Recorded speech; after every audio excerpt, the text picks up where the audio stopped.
Ladies and gentlemen, thank you all for coming and welcome to the Royal Oak Public Library online. My name is Matthew Day. I'm head of adult services here, and I coordinate the programs for adults. But before we start, I wanted to ask you to turn off your audio so that we don't get any sort of background noise.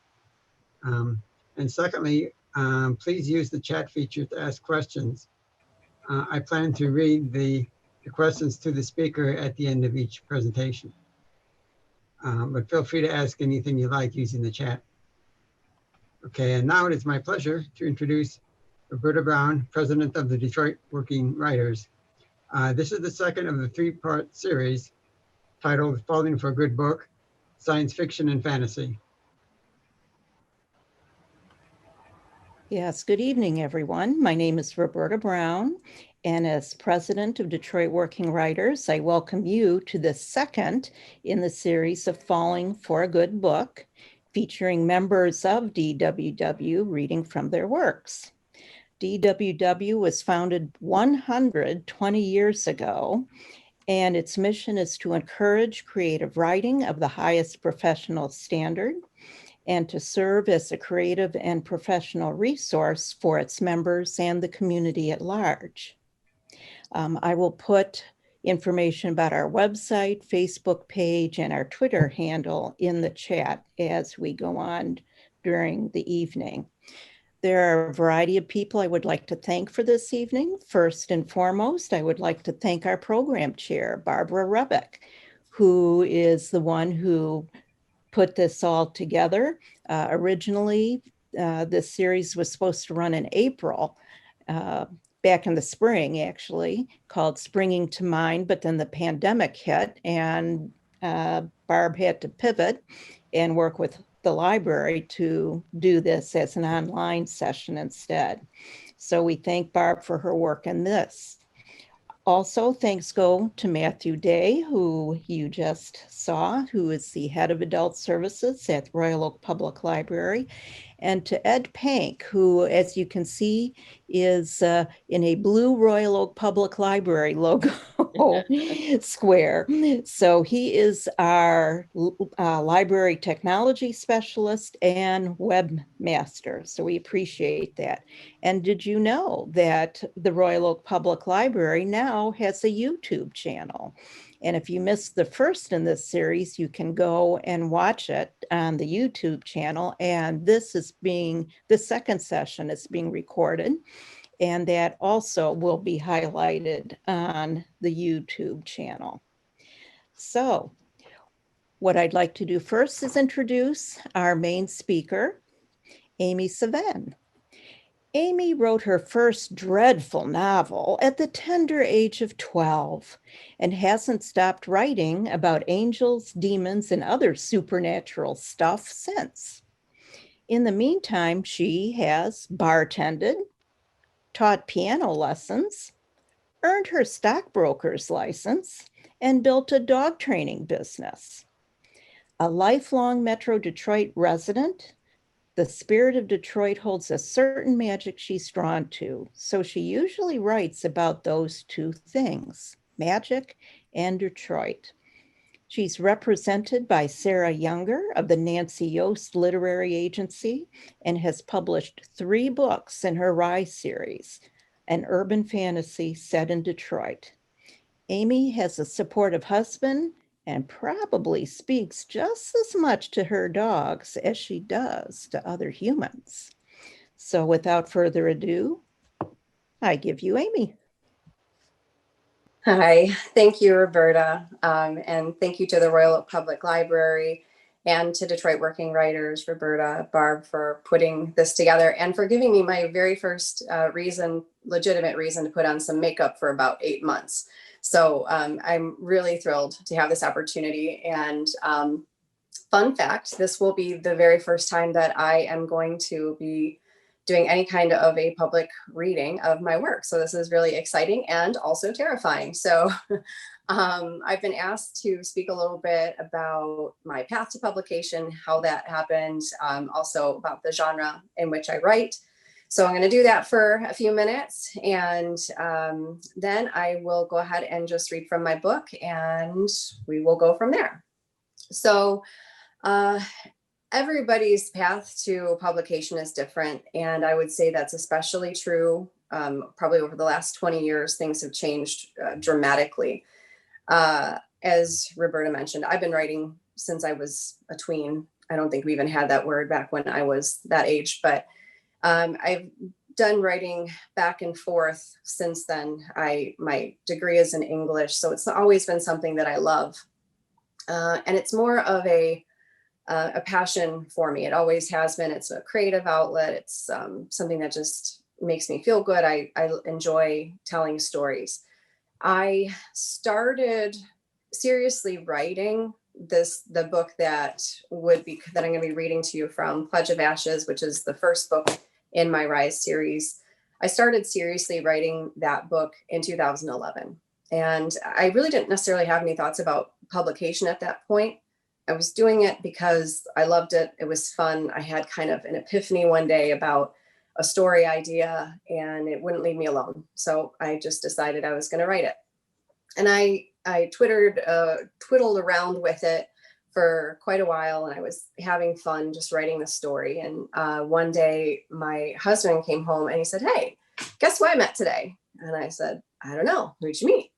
And he said, "A freelance editor." And her name is Teresa Crumpton. And she's in the Flint area right now.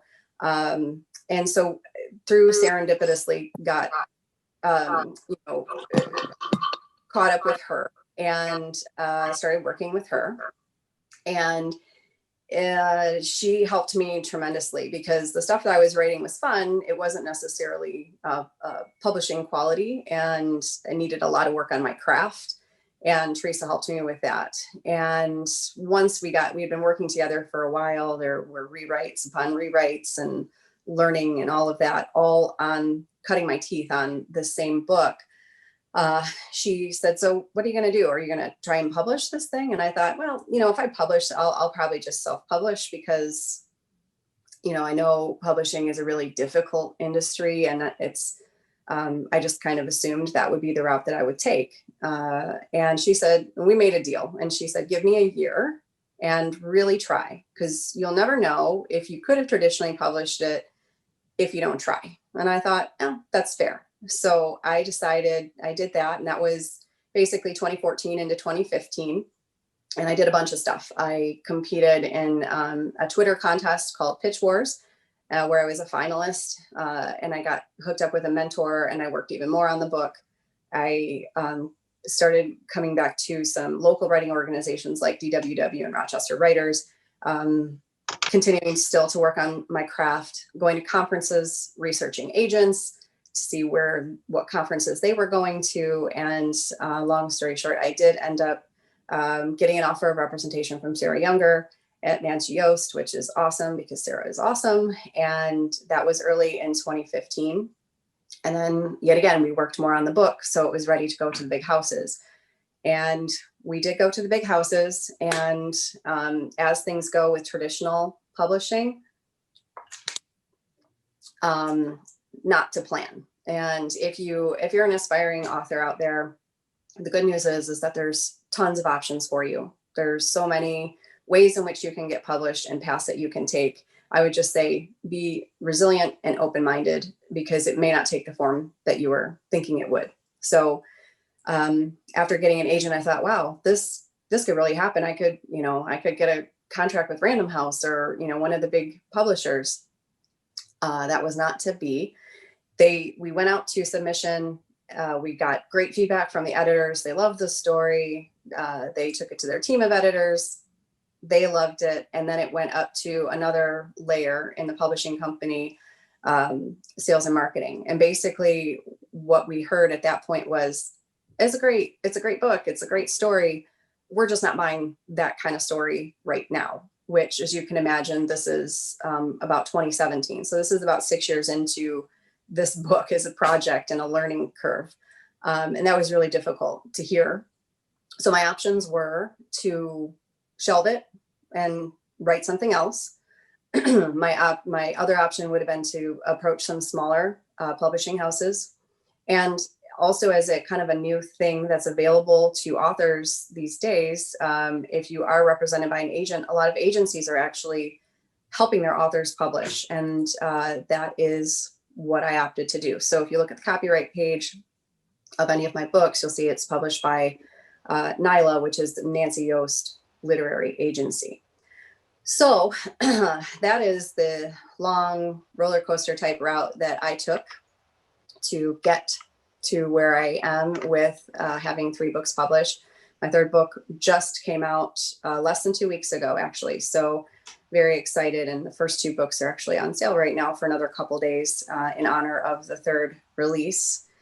And so with regard to urban fantasy, it's kind of its own little genre inside of science fiction and fantasy, and tends to be kind of action-oriented, gritty, dark, can be.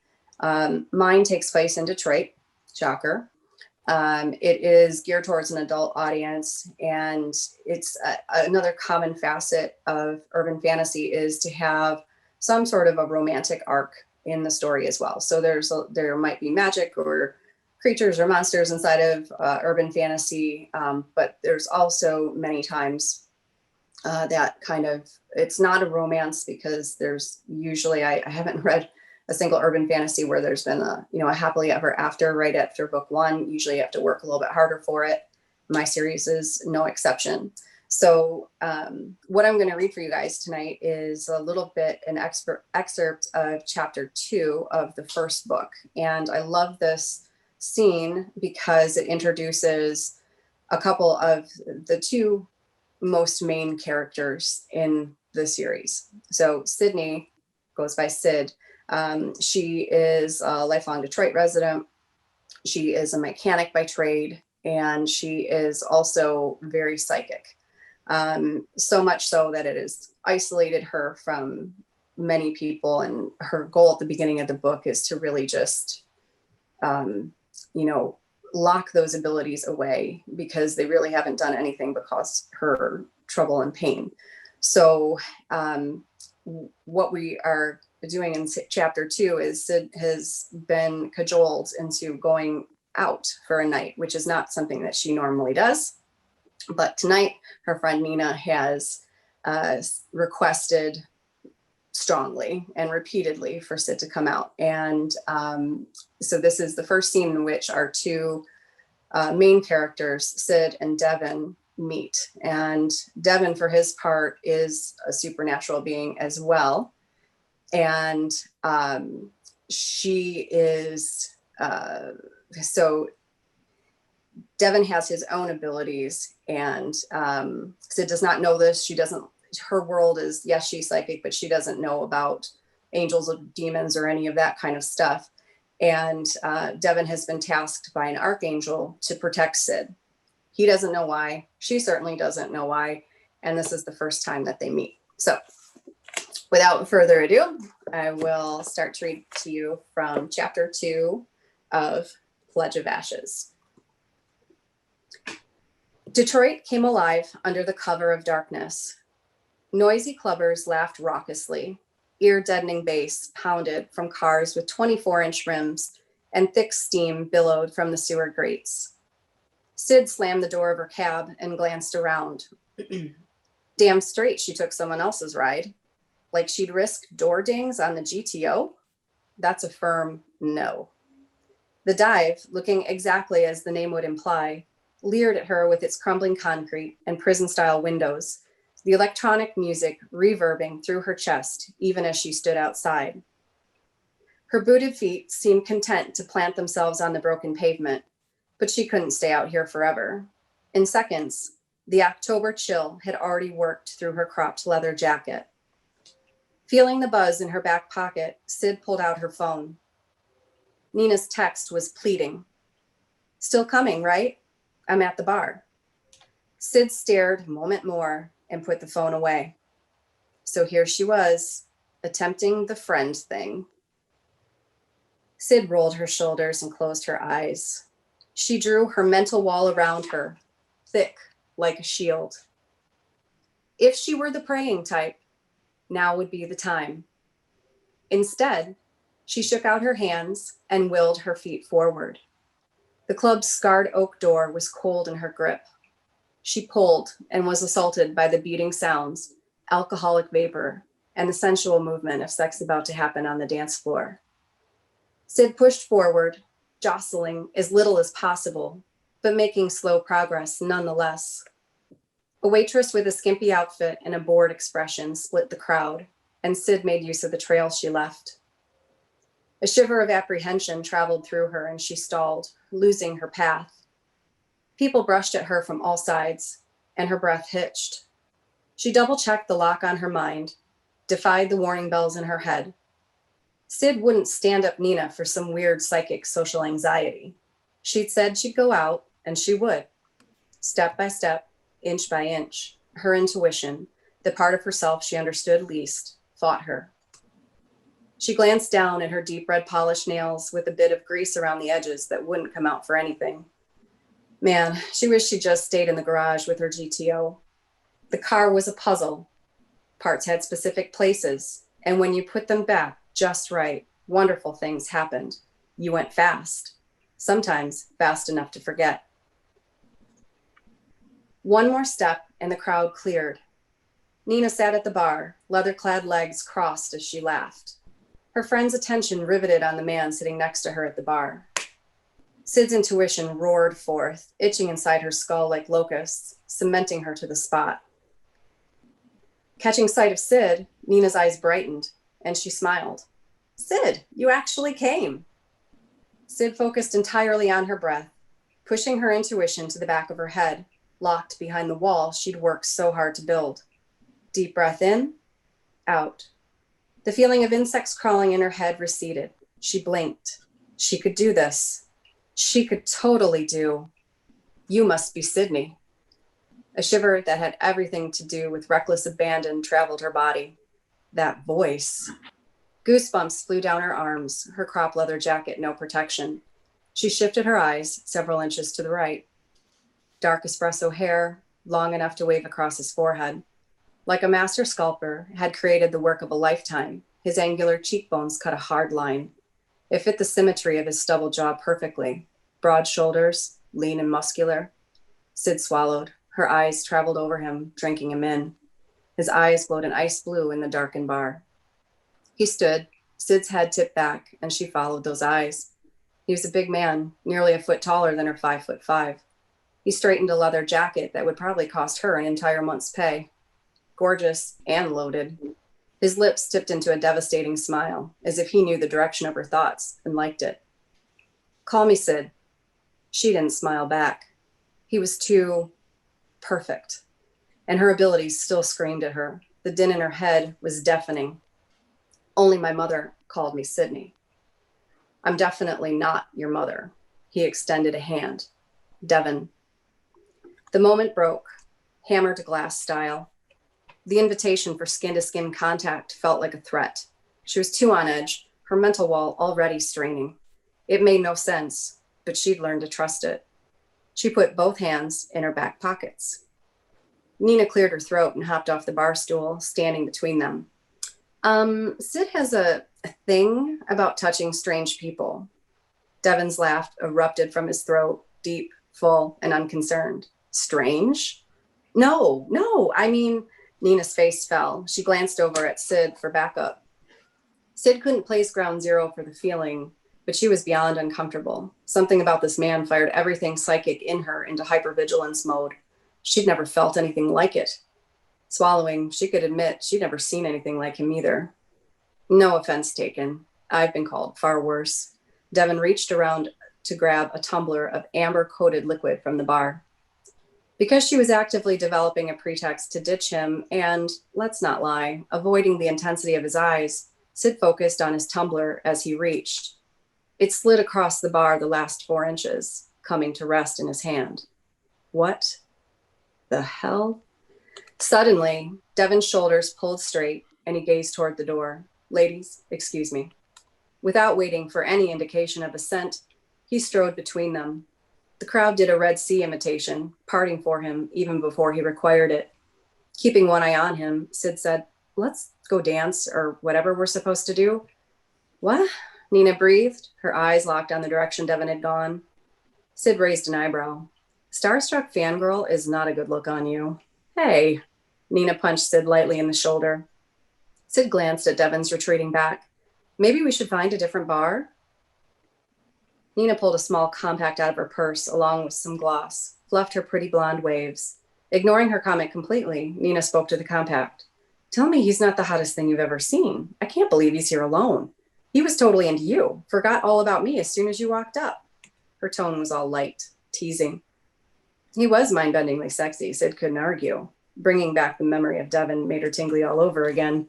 He seems, she wanted to say dangerous, but the only reasoning she had for her feeling wasn't a reason at all. It was all her intuition, the doorway to her psychic senses.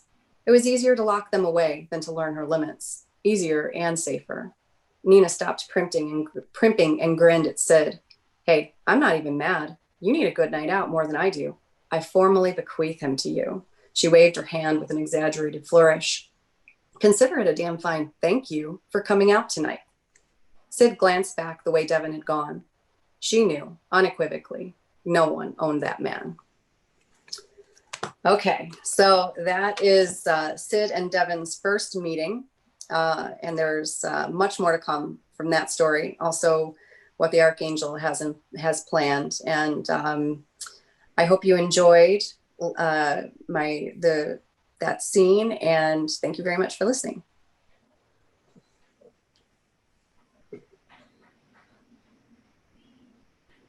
All right. Are there any questions for Amy?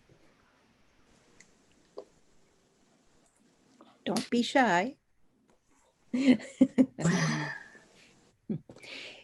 I'll be here all night. Amy, I have a question for Amy or anyone else who knows the answer. My name is Bill. I'm a friend of Ron's. And I have a question. You talk about your Detroit Writers Association. Are there other organizations? I'm not going to take your time, but are there other organizations in the metro area that for people who live more further away than Royal Oak or what have you? I have a daughter who's interested, lives in the Novi area. And if you want to do this offline, that's fine. I would say Roberta might actually even be a better resource for that. So did you have something that you wanted to share, Roberta? Yeah. Okay. Yeah, what I would say, Bill, if you could put your email in the chat box and then I can get back with you. I will do that. Thank you. Okay, thank you. So Amy, I have a question. You know, I have not really read in this genre. So for those of us who haven't, you know, besides obviously sampling the works of all the writers who are going to be reading tonight, where would you suggest getting started? In terms of just reading inside of urban fantasy? Yes. Well, I say, like I said, urban fantasy is kind of its own little niche. And there are a couple of authors who are really well known. And what's interesting about urban fantasy, I think, is that it crosses the line. And I've seen this recently where there is a kind of almost a blending. There's a shared readership. A lot of people who enjoy urban fantasy tend to also enjoy like paranormal romance. And so there's, and really the big difference there is just, do you get a happily ever after at the end of the first book? I would say there is Ilona Andrews is a good one. And she's also an agency sister of mine. Janine Frost, also an agency sister of mine.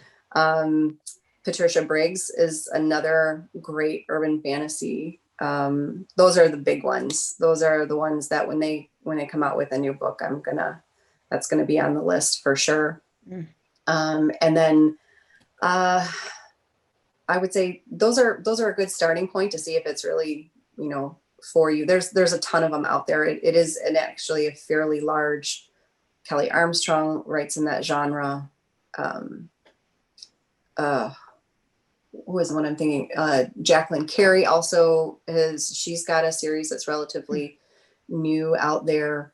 Karen Marie Moaning is a great series, fever series, and that really kind of crosses the line. It's housed in romance, and I was surprised by that because it's not really truly romance, fantasy romance. So I would say those would be good places to start. Okay, great. Thank you. Mm-hmm. I see, Matt, there's a question in the chat box from Martha. Have you researched Paranormal Detroit? There are some bona fide ghost stories out there. I do a lot of different, kind of research things. A few years ago, I went on some kind of something that wasn't actually in Detroit, but it was in the suburbs, a little ghost tour. And those things are endlessly fascinating. So, yeah, if there's any, but maybe I should just actually look up Paranormal Detroit and see what pops up. All right. If there are any other questions, they can be asked at the end of this hour and a half. And so next up, we have Veronica, also known as Vernee Dale. I'd first like to thank the library and the Detroit Working Writers for making it possible for me to be here today. Like a lot of you, I've had multiple careers: wife, mom, grandma. I was a postgraduate student twice. The first time, master's degree for becoming a librarian, and then much later, after the kids were grown, another master's degree in pastoral ministry for social justice. And I worked as a pastoral minister in a church in Sterling Heights. And I was there for 26 years. And I wrote a monthly newsletter, I guess we call it a blog today, about issues that we're still dealing with, even in the recent election: healthcare, immigration, the environment, diversity, but all with the idea of working together to help each other. Another part of my job, and a lot of this stuff sort of led into what I wrote in my future job, I guess, as a writer. But another part of my job when I was a pastoral minister was helping people who came to the church because they were dealing with terrible situations, evictions, how to pay the rent and still feed the kids, car repairs, big medical bills. And from these people, I learned about courage and hope in the face of enormous odds. So right now, my family and I are facing one of these hopeless situations where my husband is struggling with Alzheimer's. So my first published work was really with journalism and nonfiction, and the Archdiocese of Detroit, the Missouri Press, and some other newspapers and magazines published my stuff. But then I turned to what is really my love, which is fiction. My first book was Night Cruiser. I hope you can see it. And it's short stories about creepy, amusing, or spiritual encounters with the shadow. And there's 10 people dealing with their dark side. Some of them don't want to admit that they even have a dark side, or they're going to blame others for it. Those people find out that their dark side comes back in a kind of a nasty way, and it comes back to haunt them. And that's the creepy stories in the book. Other characters deal with their shadow honestly and courageously. And these people have stories that are amusing or spiritual. So for that rather thin book, you can see of short stories, I found myself writing a full-fledged series now consisting of 4 novels, and it's called The Coin of Rolve. Coin of Rolve. And Coin is a dark literary fantasy that braids together several genre forms. So you've got tender romance that's kind of a highlight in the first book, Bloodseed. Then you've got a psychological thriller that comes out in full bloom in the second book. Then there's the Race Against Time novel in the third book called Time Candle. And epic action appears in all its glory in the final, number 4 book, the upcoming Leaf and Flame. In all of the 4 books, there's also a dash of, I won't call it horror because I don't write horror, but ghosts. There's some ghosts. There's grim enemies, and there's some dark shadow entities in there. So those are the genre or the surface themes that become more evident in one book over another. But there's also underlying themes that run pretty strongly throughout the entire series. And those are the spiritual journey, heroic sacrifice, and glimpses of divine providence. But most of all, and which excites me, is the coin books are eucatastrophes. Eucatastrophe. And Tolkien, he was author of Lord of the Rings and a Catholic convert, but he was also a linguist, and he's the one who coined that phrase.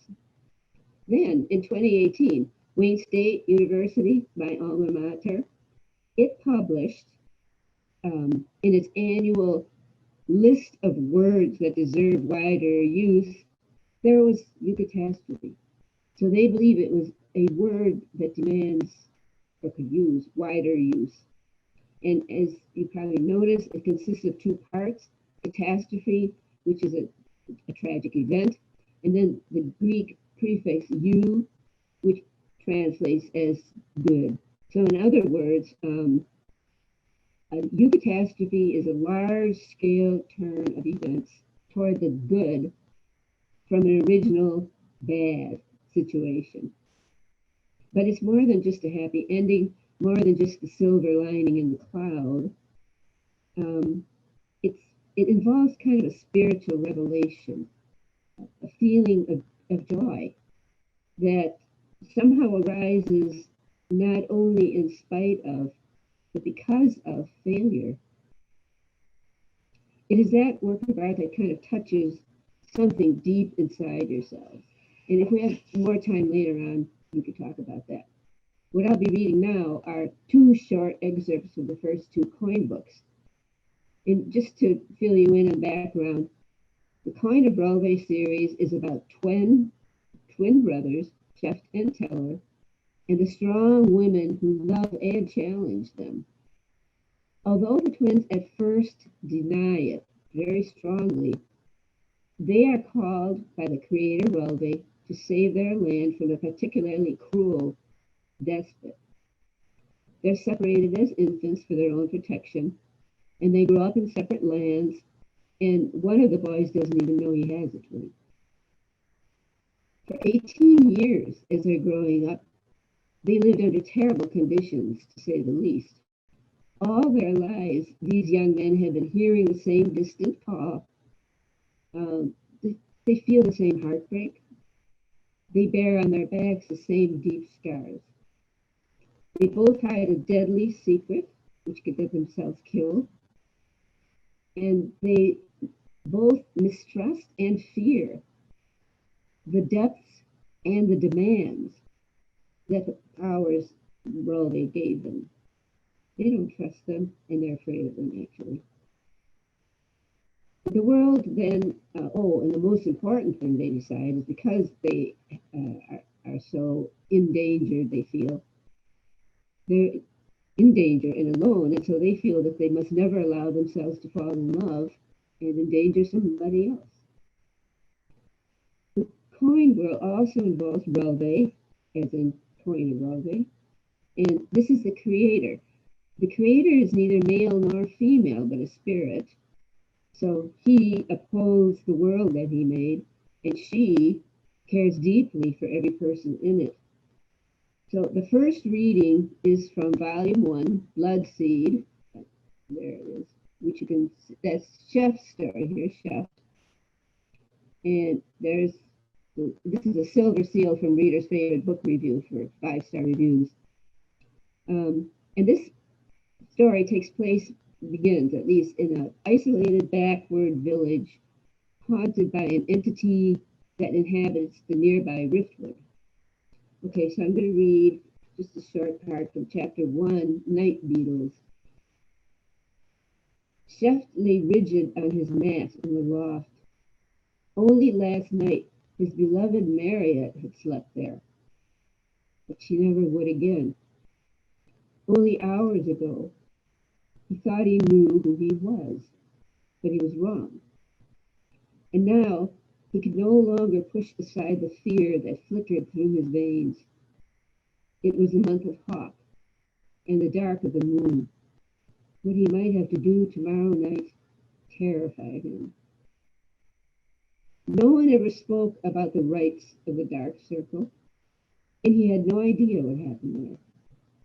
But one thing he did know: if the hostility all around him broke his concentration, if he couldn't summon his power to stop it, then tomorrow night he must come face to face with Wask, the entity that the whole village, and mostly he himself, really fears. Okay, the second reading is from Book 2, which is Dark Twin, and it's got the seal there. This is Teller now, and in the back there you can see something eerie that doesn't bode well for a young man to grow up with. Okay, and this is from the beginning. Maida closed the door behind her, and taking a deep breath of the chilly pre-dawn air, stepped into the healer's garden. It felt good to escape the sweltering infirmary for a moment, where her first grandchild was taking its time being born. It felt even better to escape the painful question she had seen in the eyes of several visitors throughout the long hours. How tainted might this child be? With an angry sniff, how could a newborn child be tainted? She pulled her cloak closer. This being the 6th day of seed, patches of snow still lingered on the paver stones at her feet, just visible by the dim lantern that shone beside the infirmary door.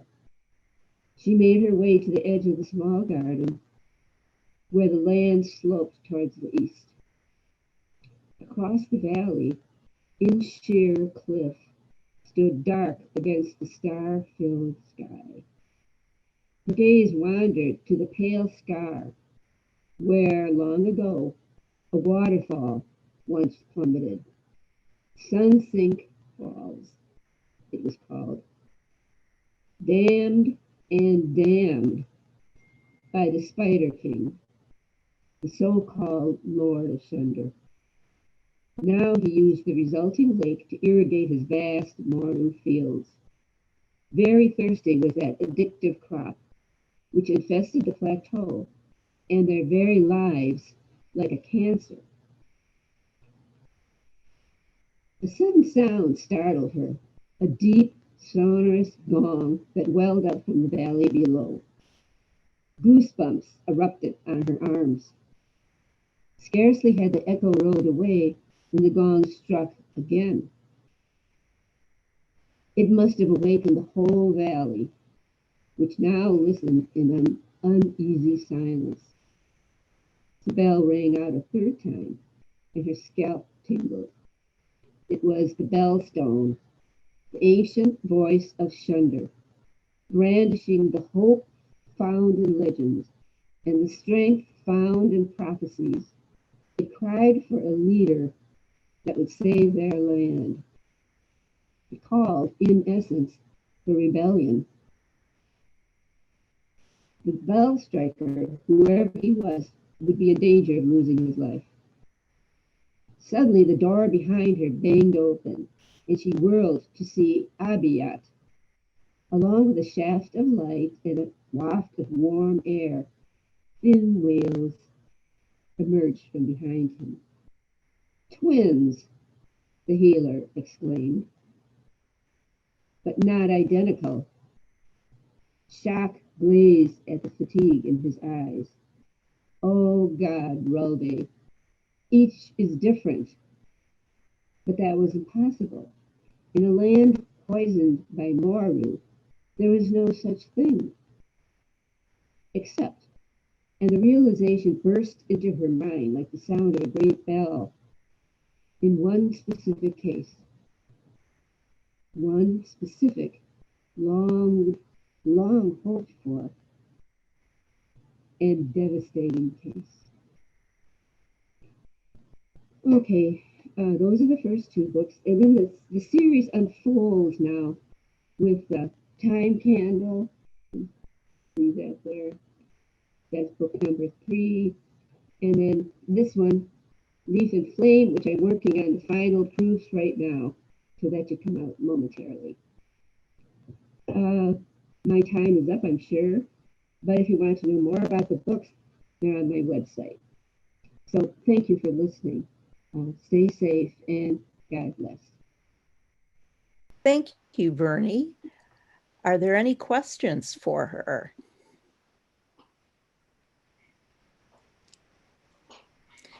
Okay, I'm not seeing any in the chat. So again, any other questions people have can be entertained at the end of this session. And next up, we have Annemarie.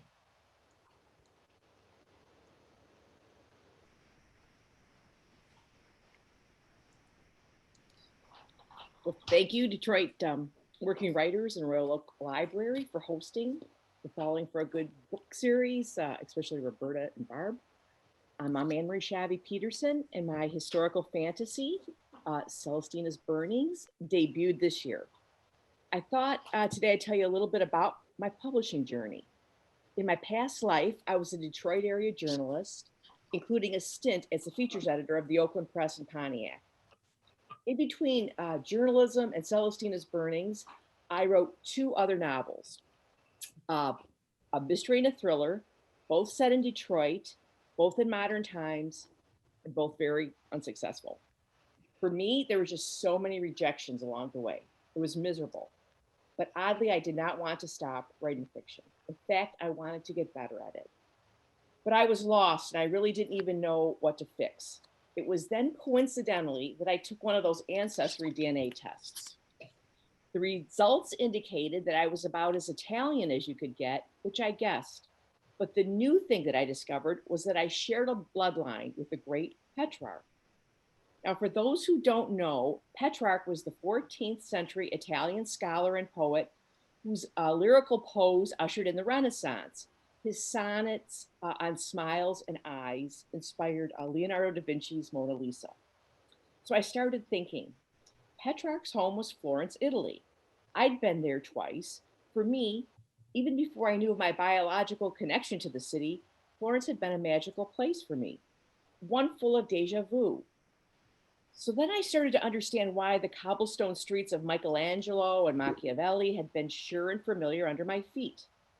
My ancestors had walked there, and I had started to understand that in my deepest imaginings, I had always been right there with them. Learning about my Tuscan roots gave me insight into my writing self. I now understood that by writing modern fiction, I'd been pushing in the wrong direction. I needed to pull back to find my place in the writing world. So that's why the past, Renaissance Florence, became the setting for this novel, Celestina's Burnings. Now that I was at peace with a place and time, the moment had arrived where I needed to create a main character.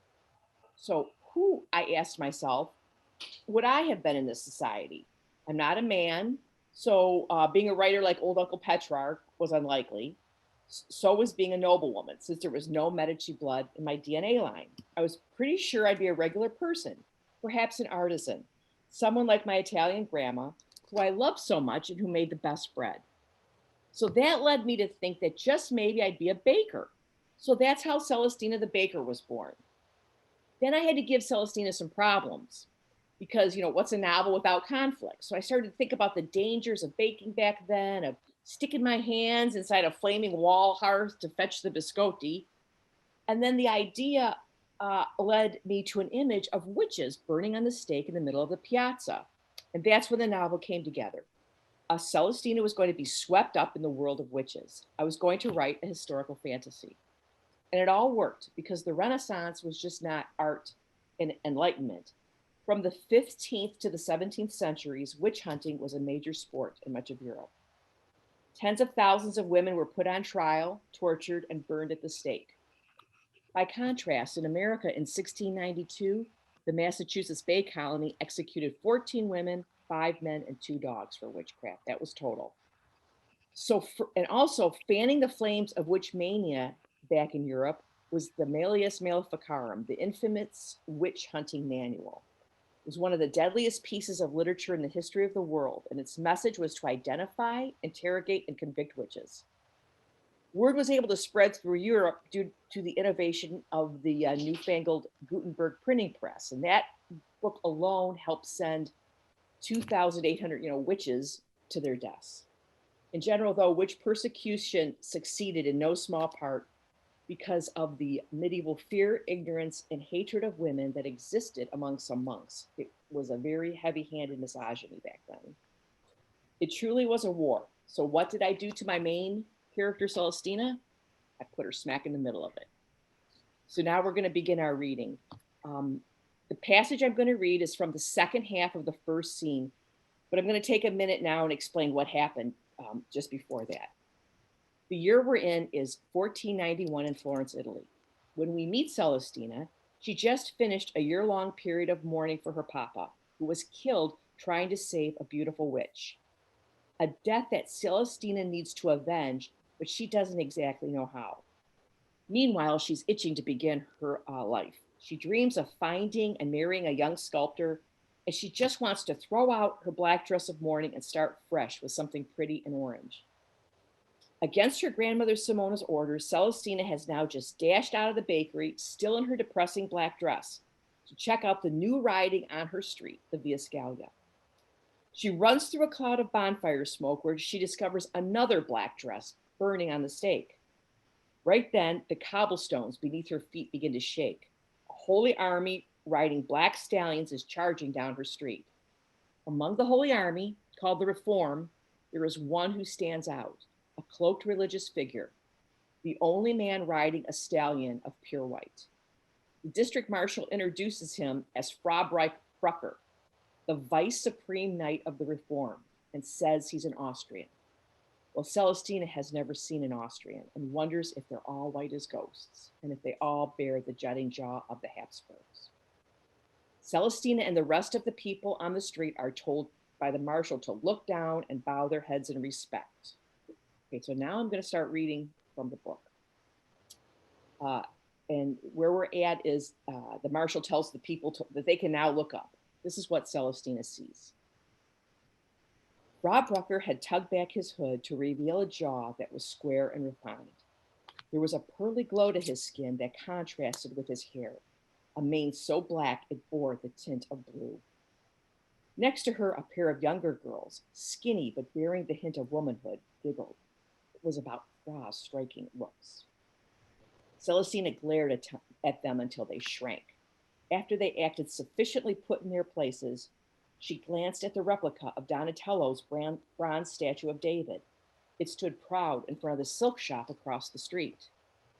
Now, if it were Donatello, the greatest sculptor of all times, sitting on Fra's white horse, she'd lose her morning biscotti. She'd even consider losing her modesty. But for a religious like Fra, no matter how bellow, she had no loving heart. Never. She could never feel for a man of God that way. Still, she had the sense his focus was on her. She glanced up and stifled a gasp. He was staring at her. Gray blue eyes under his lantern brow glowed like the hottest hue in a whisper of fire. It teetered at the edge of indecent. She looked fast at her feet. His attention made her ears burn. She counted. 1, 2, 3, 9. Surely he'd be done looking. And 10. At 10, she looked up. His leer pinned her. She squirmed in her slippers. Did he never blink? She tipped her shoulder to create a barrier of coldness between them. A smart smile crossed his lips. Her rebuff was not as subtle as she supposed. He tapped his horse's neck twice, and the stallion stepped up and over like a bishop in a game of chess. She stumbled back a step, a pawn in retreat. He smirked, and then he faced the marshal. Now that his attention was off her, she dared to finally breathe. The Reform has chosen Florence, the most important city on the earth, to begin its mission to cleanse the world of witchcraft, the marshal proclaimed, and Fra Brucker will lead the fight. Celestina bounced on her toes. Never had she imagined there existed a holy army to save the people from the witches and to help her save Papa's soul. It was an answer to her prayers. Cheering voices bounced off the buildings. Faces beamed. The people were feeling the same way. She dared to peek at Fra, not with the hope that he'd look back, but to gauge his effect. She wanted to make certain that he understood the people stood with him. But his face was as expressionless as a 1,000-year-old stone bust of a Roman Stoic. She scratched her head. An Italian in a similar position would be prancing about on his horse while waving. But Fra's hand simply cradled the horn of his blue velvet saddle, and he dismounted. At full stretch, he was taller than any Italian she knew. His chin was higher than the withers of his horse. He looked to be about 23 or thereabouts, perhaps 5 years her senior. He rolled the cuff of his sleeve. Lean muscles on his arms twitched. She flipped a lock of her hair over her eye and cast her gaze in the direction of the black dress, burning on a stake in the street. But not a shadow remained. There wasn't a hint of leftover ash either. "What are you looking for, Fraulein?" asked Frau Brucker. The harsh sound of his voice was like a bristle brush scrubbing the inside of her ears. His eyes, a set of smoky sapphires, were calculating. "I'm waiting," he said, tapping his chin.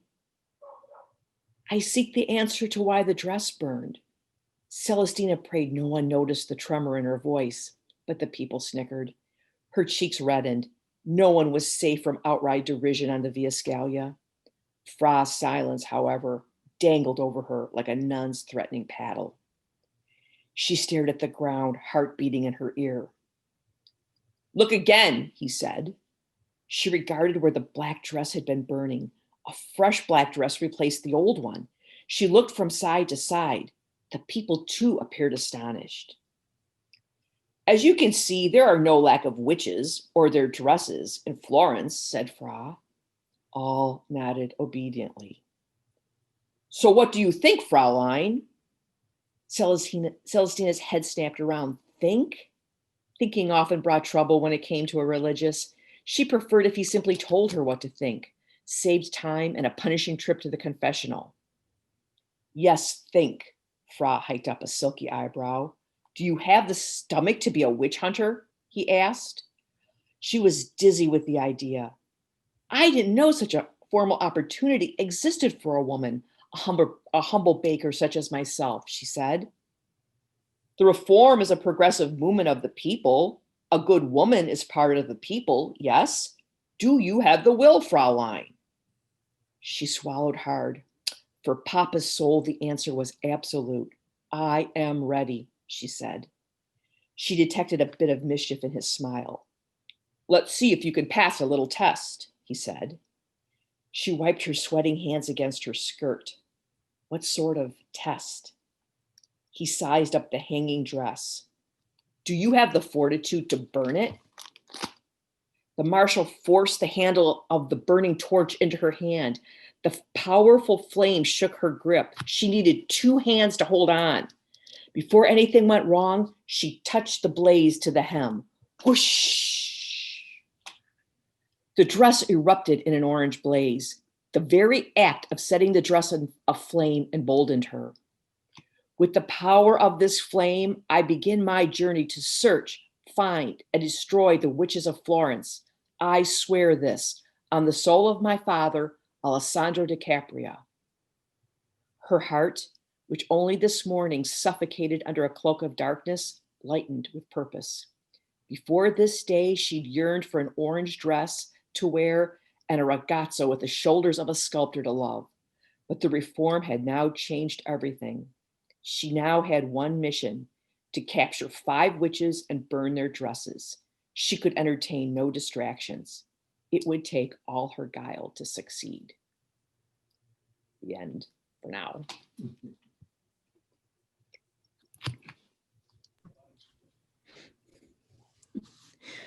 Oh my, that is quite a cliffhanger there, Annemarie. Yes. Woo, yes. So, any questions for Annemarie? Okay, if not, we will go on to our last reader for the evening, and that is Ron Herron. Take it away, Ron.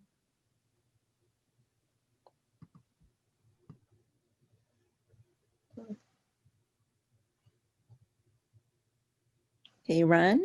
I'm here. Okay, it's your turn to read. Okay, well, just a little bit about how I got here. I have always been an avid reader, and I've written as far back. I think Amy mentioned being 12 or 13. I probably started about the same time. I can remember writing stories in high school. I love the classes I loved in high school were the composition classes, where I could write stories, and I had a teacher that turned me on to Ray Bradbury and Isaac Asimov and Robert Heinlein, a lot of the fantasy sci-fi authors, and I loved them. I get some of their books here on the shelf. I still read them over and over again, and had fantasies of being a writer, writing science fiction and fantasy. In fact, there's a funny story. I remember I submitted a story to Isaac Asimov's Sci-Fi Fantasy magazine, and back in the day when they actually used to answer you for unsolicited stuff. And I got a letter back from the magazine declining the story, saying it didn't quite fit their what they were looking for. But in the envelope with that letter from the editor, whom I've long since forgotten, was a little white index card. And it was handwritten in a ballpoint pen, and it said, "Too much talk in the ending." And the initials were IA. And I'm going, oh my God, Isaac Asimov read my story. So that got me going. I mean, that kept me going. I kept writing. I said, boy, if they thought it was good enough to let him read it, and that's all he had to say about it. I had too much dialogue, not enough going on. Maybe I could do this. Well, one thing led to another, and I didn't do that. I majored in something different in college.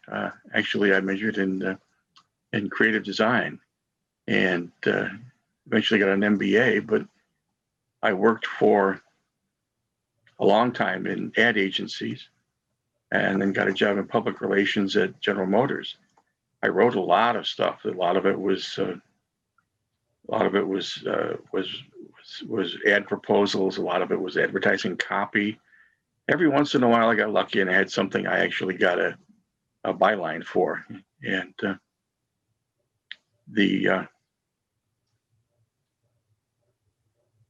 all of that led to when I retired early from GM, because I wound up working for GM for 30 years in their advertising and public relations and marketing department.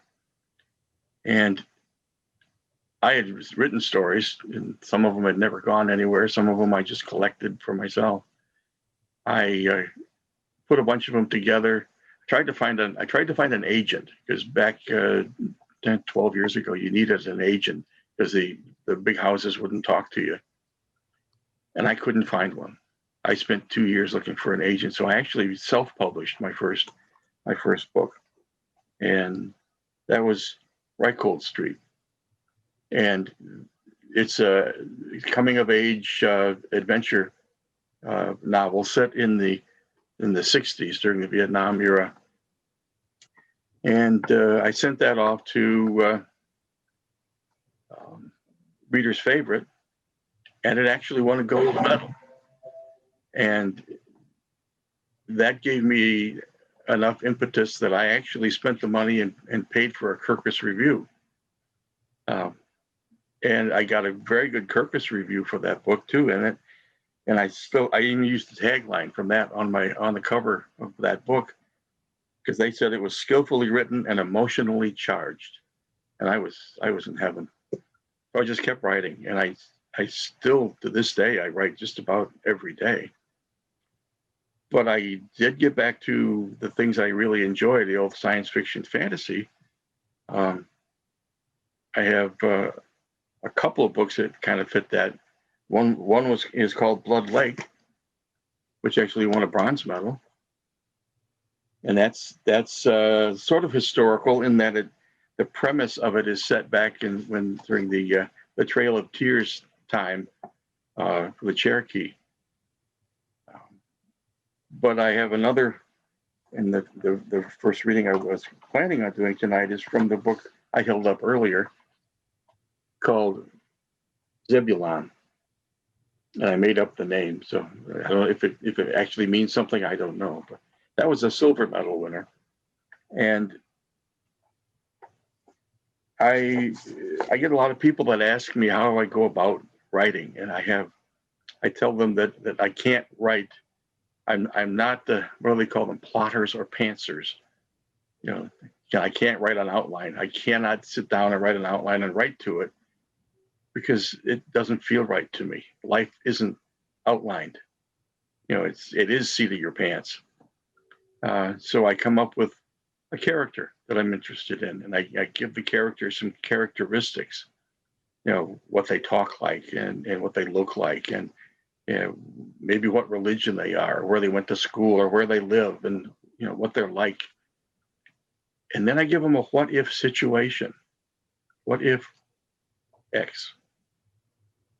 And I let them tell me what they would do. And I try to write it in the way they would speak. So that's how I go about writing. And like I say, I do that. I probably write or try to write 1,000 words a day. I wrote that first book in 2012. I have since published 7 books. So I've been real busy.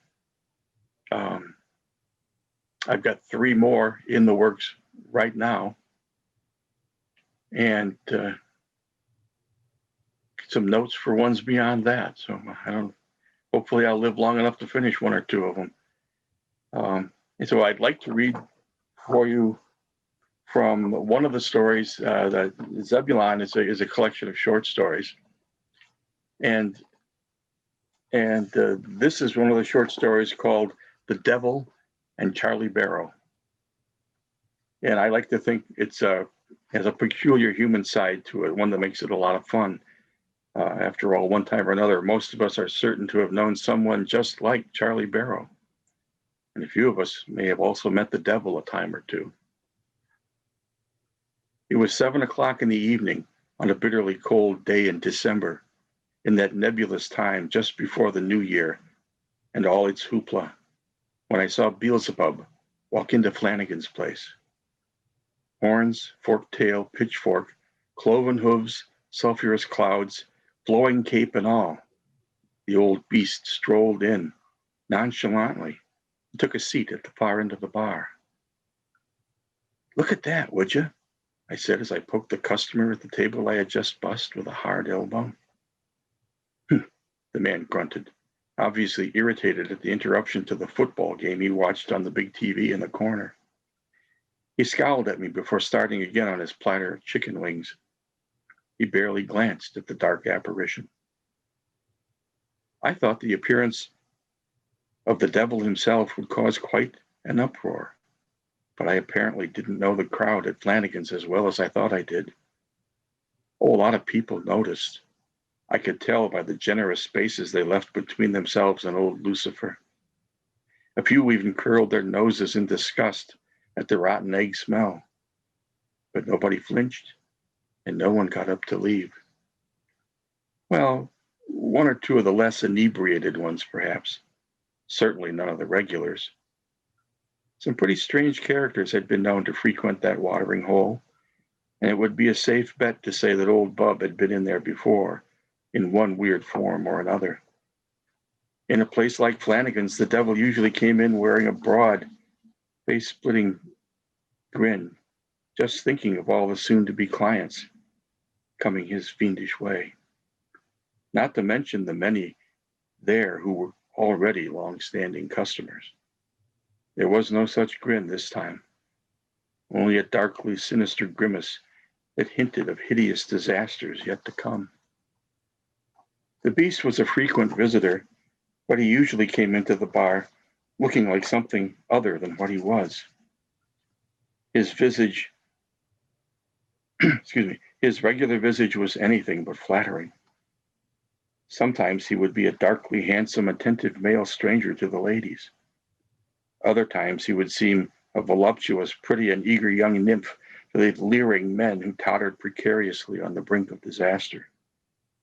I had seen those appearances often enough.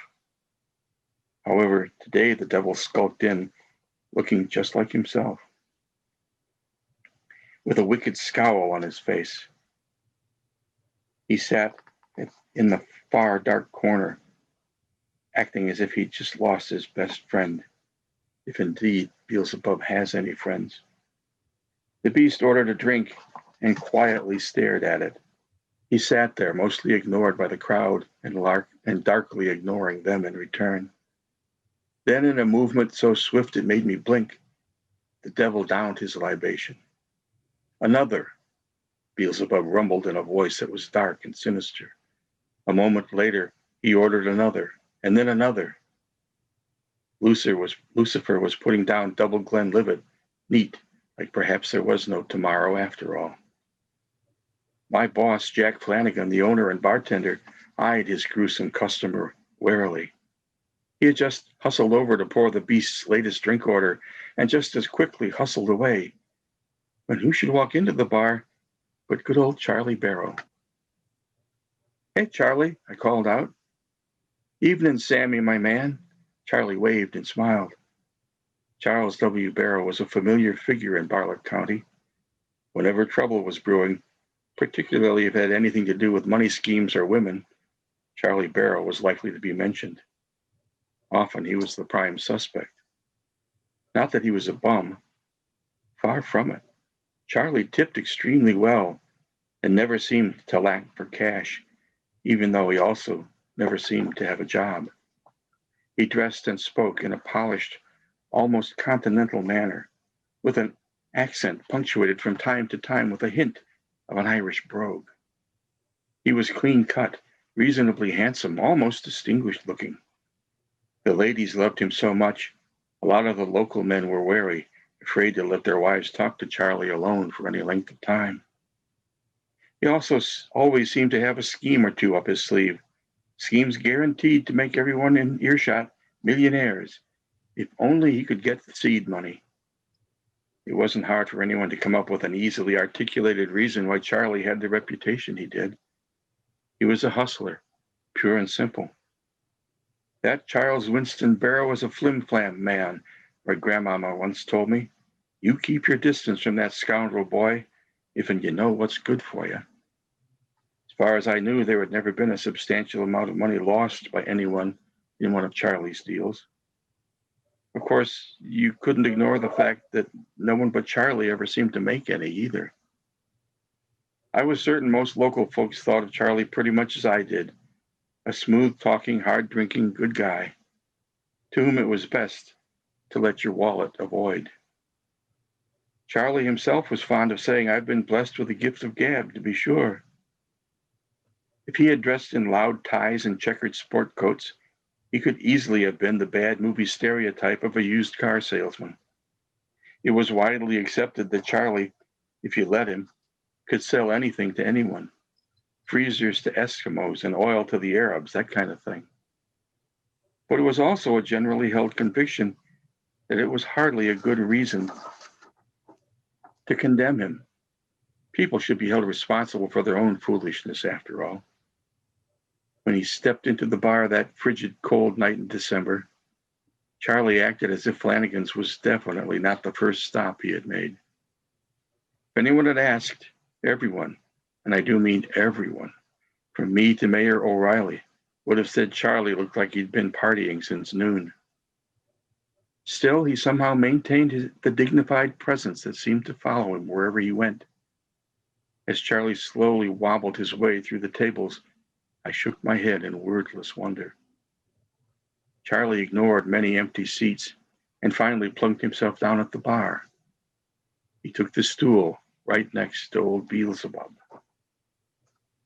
Now, I'll let you think about that while I get that thing out here from Blood Lake. I wanted to read just a little bit about this.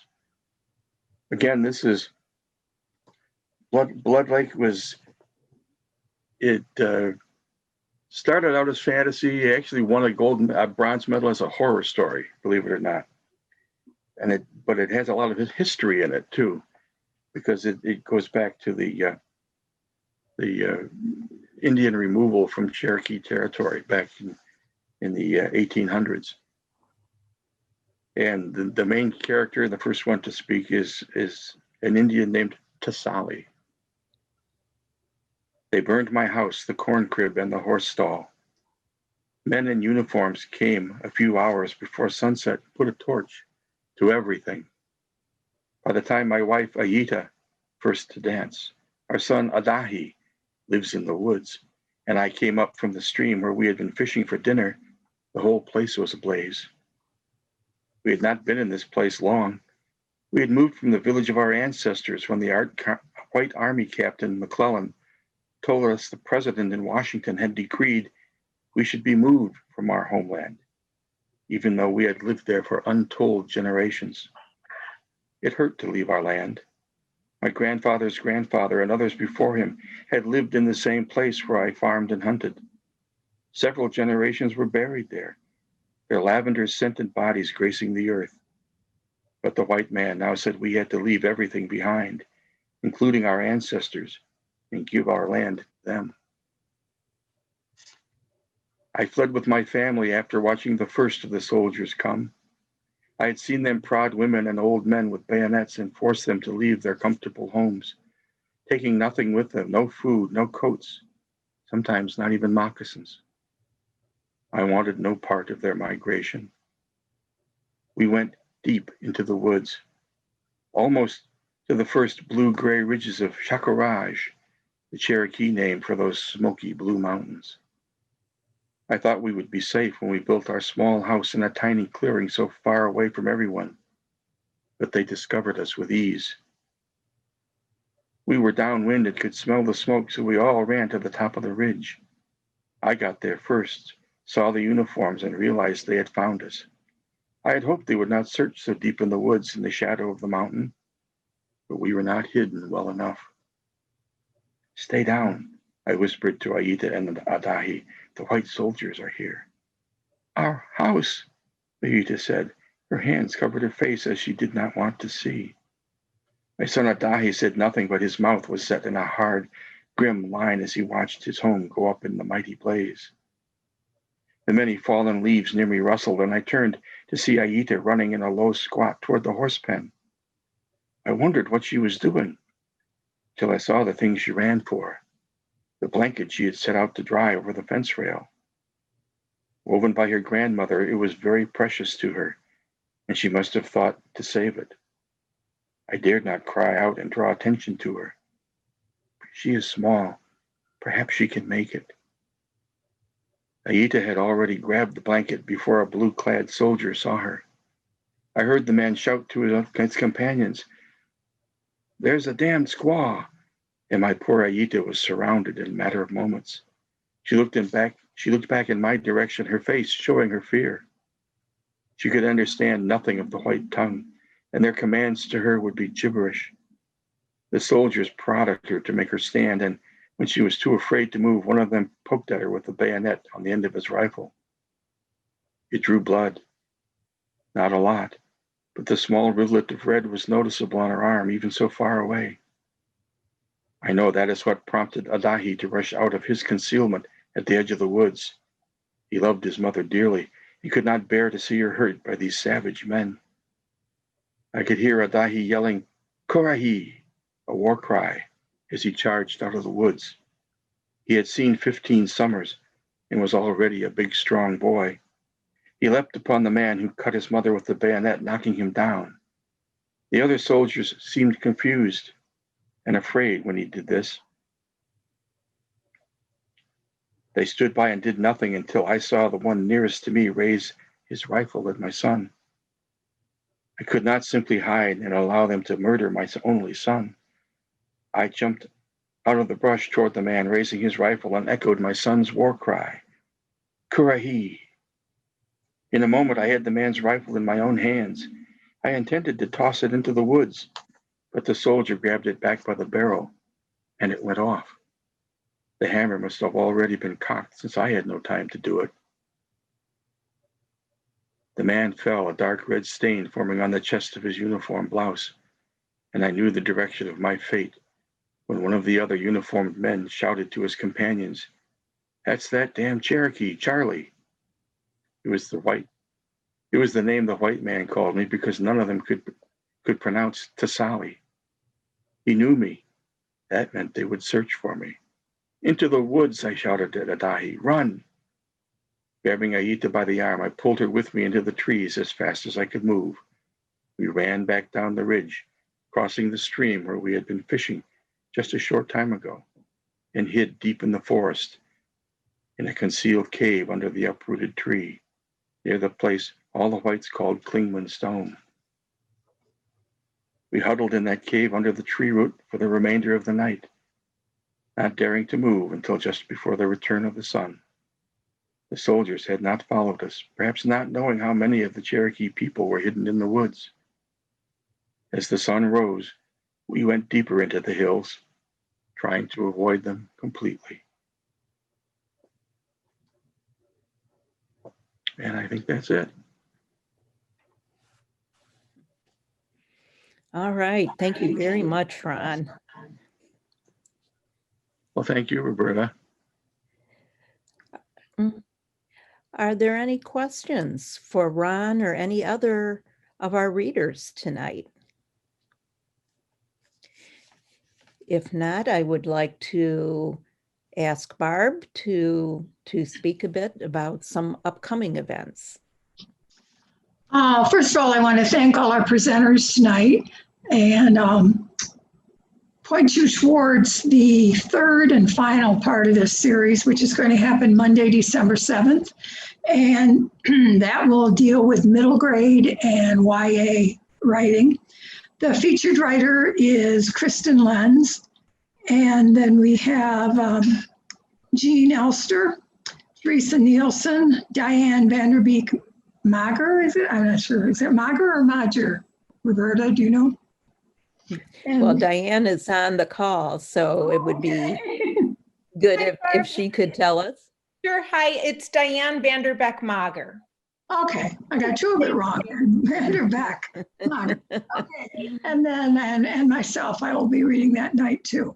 So we hope that you'll come back for that. Is that anything else, Roberta? No, just again to echo our thanks to Barb, to our readers, and to Ed Pank, our Zoom master, and to Matthew Day with the Royal Oak Public Library. And we hope to see you again in December. Thank you all, and thank you to the DWW too. And I hope to see you back here on December the 7th. Thank you all. Thank you. Thank you. Good night, everyone. Thank you for having us. Thank you. Good night. Yes. Thank you. Good night. Good night.